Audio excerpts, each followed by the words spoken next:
যারা সিগারেট খায় তারা কি জাহান্নামে যাবে? আসসালামু আলাইকুম ওরহমতুল্লাহি ওবারাকাতুহু। ইসলাম সম্প্রসারণ ও প্রচারের লক্ষ্যে চ্যানেলটি সাবস্ক্রাইব করবেন ইনশাল্লাহ। তওবা করার পূর্বে মারা গেলে জাহান্নামে যাবে।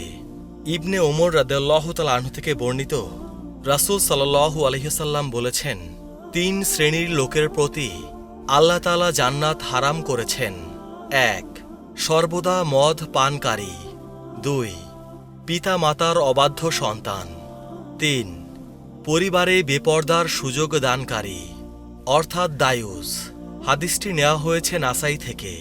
আবু হুরায়রা রাদিয়াল্লাহু তাআলা আনহু থেকে বর্ণিত, রাসূল সাল্লাল্লাহু আলাইহি ওয়াসাল্লাম বলেছেন, সর্বদা নেশাদার দ্রব্য পানকারী মূর্তি পূজকের ন্যায় অপরাধী। ইবনে মাজাহ। আবু দারদা রাদিয়াল্লাহু তাআলা আনহু থেকে বর্ণিত, রাসূল সাল্লাল্লাহু আলাইহি ওয়াসাল্লাম বলেছেন, সর্বদা নেশাদার দ্রব্য পানকারী জান্নাতে যাবে না। ইবনে মাজাহ। আব্দুল্লাহ ইবনে আমর রাদিয়াল্লাহু তাআলা আনহু থেকে বর্ণিত, রাসূল সাল্লাল্লাহু আলাইহি ওয়াসাল্লাম বলেছেন, পিতা মাতার অবাধ্য সন্তান, জুয়া এবং লটারিতে অংশগ্রহণকারী, খোটা দানকারী আর সর্বদা মদ পানকারী জান্নাতে যাবে না। মিশকাত। আম্মার ইবনে ইয়াসার রাদিয়াল্লাহু তাআলা আনহু থেকে বর্ণিত, রাসূল সাল্লাল্লাহু আলাইহি ওয়াসাল্লাম বলেছেন, ৩ শ্রেণীর মানুষ কখনো জান্নাতে যাবে না। ১. যে ব্যক্তি তার পরিবারে বেহায়াপনার সুযোগ দেয়। ২. পুরুষের বেশধারী নারী। ৩. নিয়মিত নেশাদার দ্রব্য পানকারী। আবু মুসা আশআরী রাদিয়াল্লাহু তাআলা আনহু থেকে বর্ণিত, রাসূল সাল্লাল্লাহু আলাইহি ওয়াসাল্লাম বলেছেন, ৩ শ্রেণীর লোক জান্নাতে যাবে না। ১. সর্বদা নেশার দ্রব্য পানকারী। ২. আত্মীয়তার সম্পর্ক ছিন্নকারী। ৩.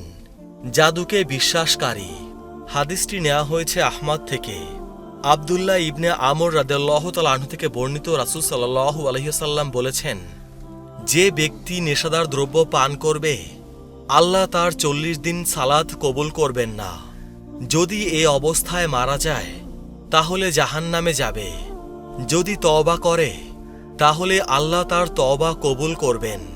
তৃতীয়বার তওবার পর চতুর্থবার আর কবুল হবে না। তাকে জাহান্নামীর পুজ খাওয়ানো হবে। ইবনে মাজাহ। হাদিস নং 2738। মহান রব্বুল আলামিন আমাদেরকে এই সকল কাজ থেকে দূরে রাখুন। সবাই বলি আমিন।